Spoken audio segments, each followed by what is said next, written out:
Witness detained for being a follower of an online newspaper critical of Jammeh testifies today.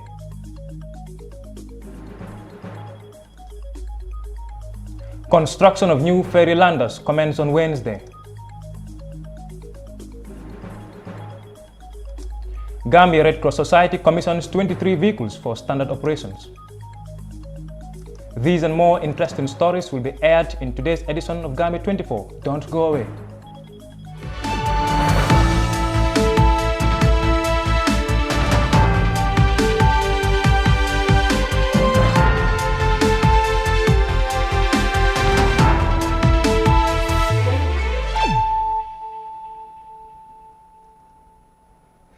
It is Thursday, the 22nd October 2020, and my name is Ibrahim John. Now, following the testimonies of several witnesses, which include victims, perpetrators, and experts on the ex-president's alternative treatment program on HIV/AIDS, the Truth Commission has on Thursday started a new theme, an institutional hearing on the National Intelligence Agency, NIA.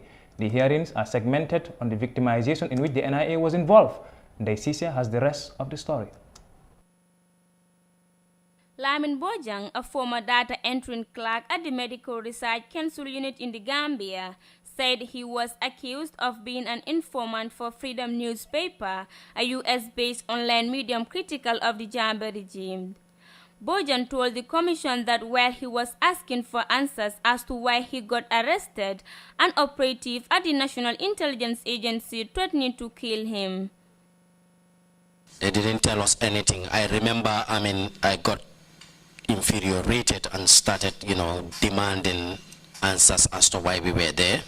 Ako kato tumolem birinko yo meoke kamfa dunta kono hanfo ayadamu takanyini nkaroke mune nyinko be sabu wo dalilu alaftole lo nanu wotumo wotumolem wato meye dundiselo kono urara mafangula. And at that juncture, an operative by the name Kutabalde said to me that if you do not quieten up, we will kill you and bury you in the yard bag. Where they had a lot of banana trees.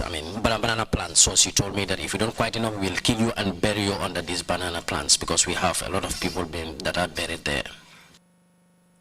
Witnesses who appeared before the Third Commission narrated the alleged torture by the NIA during the former regime. On Thursday, Bojang told the Third Commission that he never believed that the NIA is capable of doing such inhumane acts.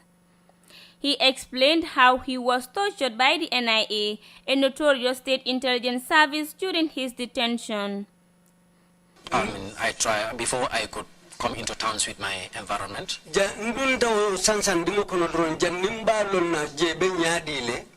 Out of sheer luck, I saw somebody just attempted to pounce on me. Then instinctively, again with further luck, I let myself fall on the ground in order to avoid the impact of the attempted kick. And that was the point that they started beating me up. I felt being beaten with sticks. This was by not less than half a dozen people. I couldn't do much, only to cover my face. As much as I could. Though I was lying down on one side of my face. Jammeh's 22-year-old in the Gambia was marked by widespread abuses, including killing and unlawful detention of people by the NIA. Under his rule, the enjoyment and exercise of rights and freedoms were curtailed and crushed. Several ordinary citizens, government officials, opposition activists and journalists were abducted, arrested, illegally detained and tortured by the NIA. For iAfrica News, I am Daisy. TRRC began its hearing on the alleged crimes committed by the former NIA. Now, the Gambia Ports Authority has on Wednesday begun the installation of new ferry landers to replace the old ones, which were constructed in 1977. As a result, people are being urged to use boats or the Senegambia Bridge via the South Bank as an alternative. The landers are to improve safe and reliable ferry service between Banjul and Barrow, but the use of wooden boats have raised new safety concerns. Details in this report. As ferries ceased operation on Wednesday to allow for the installation of new landers to be executed by experts from damming shipyards, boats are now taking the lead in the transportation of passengers from Banjul to Barrow. However, to ensure the safety of passengers on the local boats, the Gambian Navy is playing a significant role in safeguarding the boat users. Lieutenant Commander Alaji Williams, responsible for the naval police, said they are set to efficiently respond to any emergency. For emergency, as at now, we've already deployed a small craft at Barrow. The crews are there on standby. At the landing site here too, we've already deployed, a small craft for any emergency. But when it comes to a huge volume, there is a boat which is already on standby. It is bedded at a GPA jetty.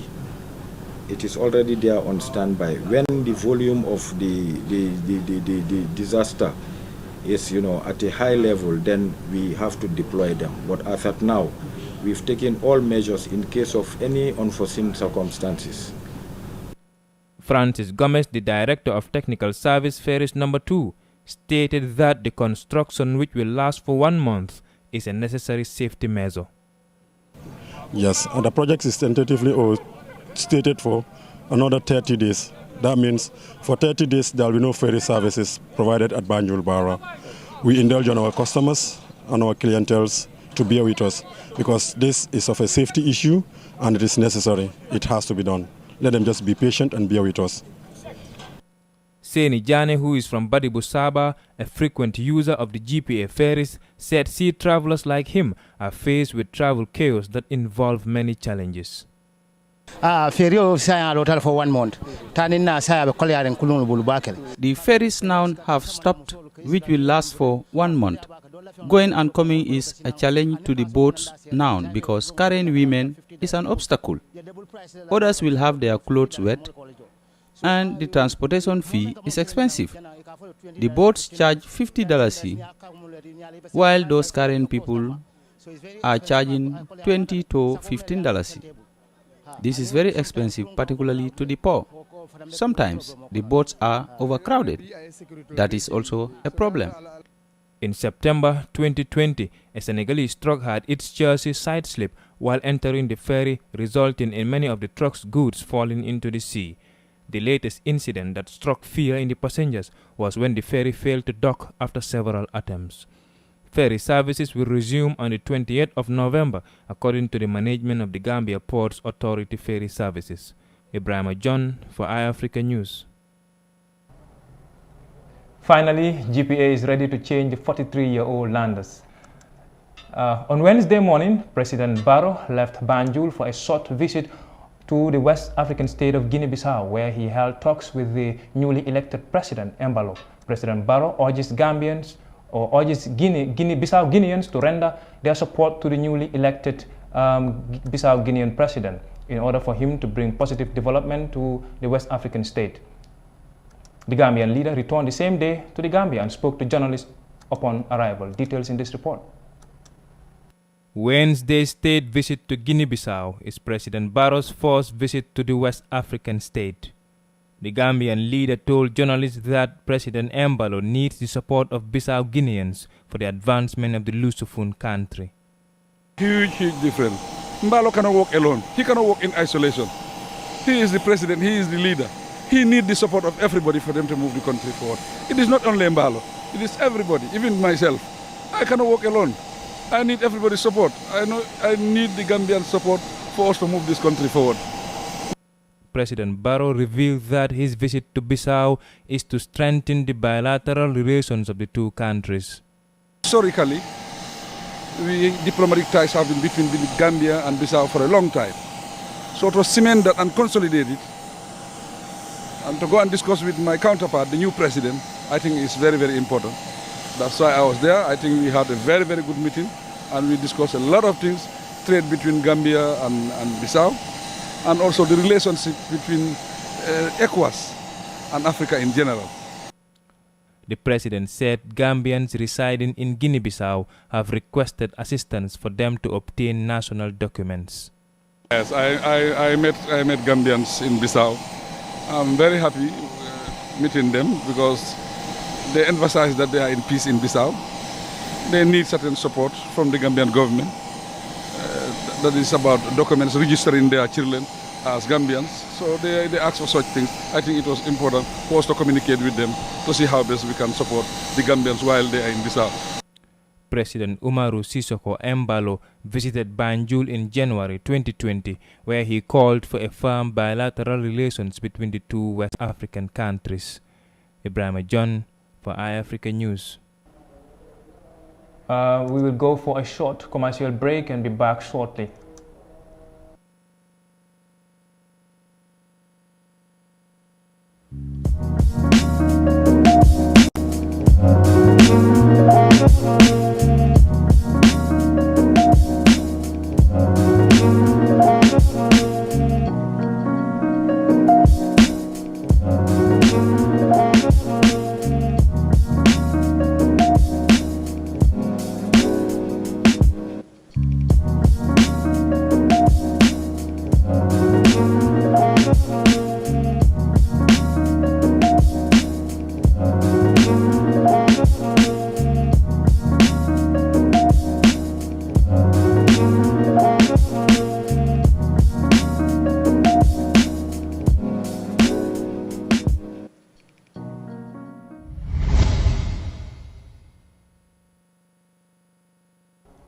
Welcome back. This is Gambia24 with Ibrahim John.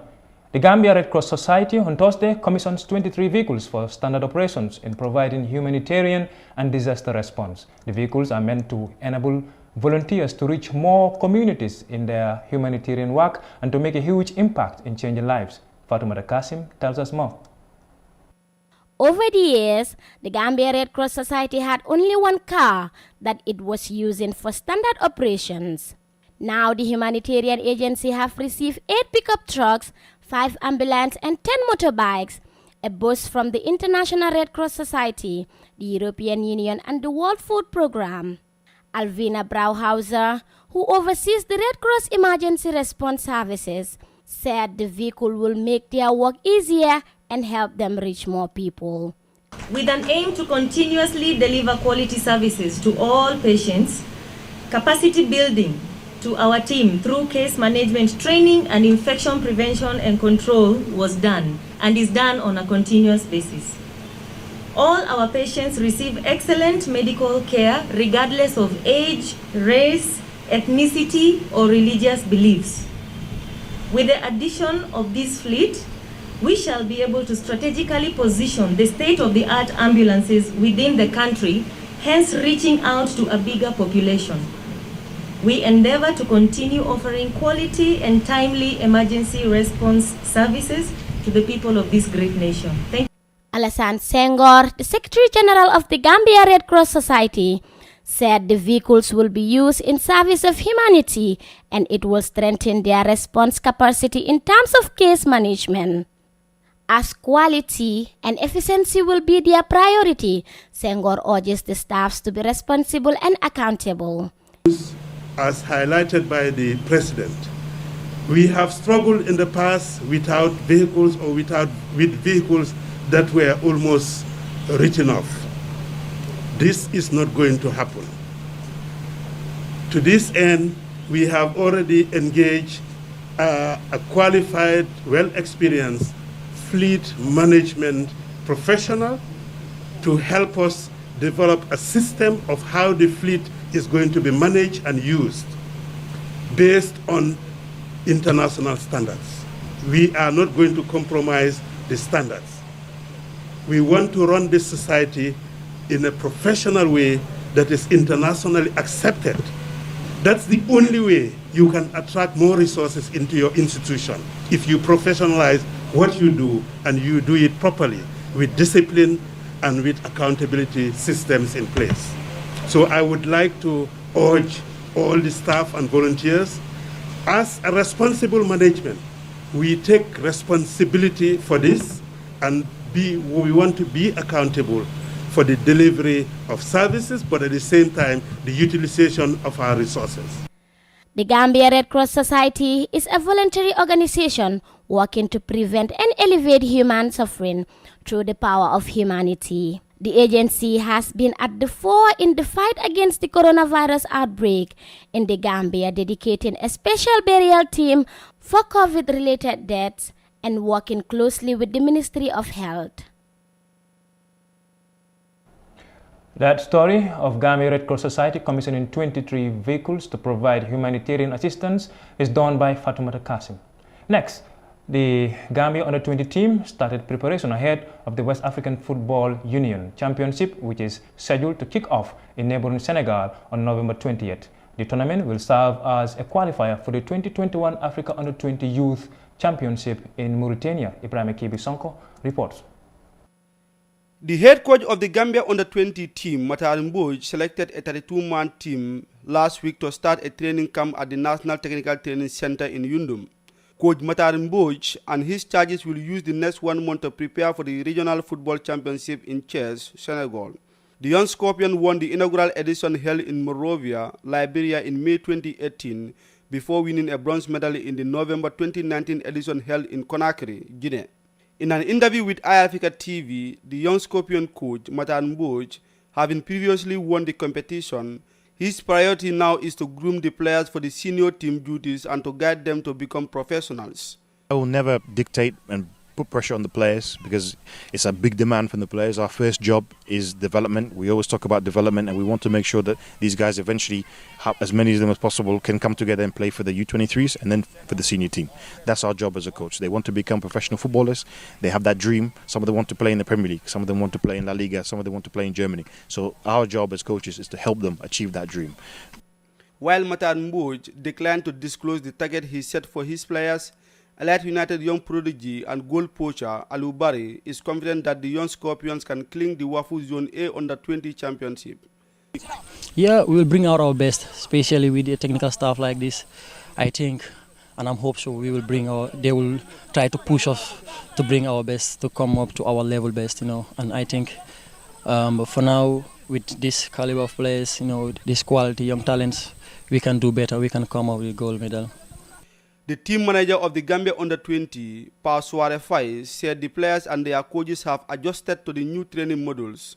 The former Armed Forces coach said the players and their coaches are adhering to the COVID-19 protocols. It's fine. They are really taking care of it, and the coaches are doing well, and the players have started coping with it because the distance that they are talking about, the handshaking, and then the hand sanitizers that we use, and then the number of players that we train at a time. I think the measures have been taken care of. For this year's Under-20 tournament, the two finalists in Wafu Zone B will book a ticket to the Under-20 Africa Cup of Nations in Zone A. Only the winner will qualify, as Mauritania already did as host of the Under-20 AFCON, and where Mauritania are champions, the runners-up will qualify. Ibrahim Kebi Sonko reporting for iAfrica TV News. That story by Ibrahim Kebi Sonko marks the end of today's edition of Gambia24. For more interesting stories, visit iAfrica.tv. I am Ibrahim John, and thanks for watching. Goodbye.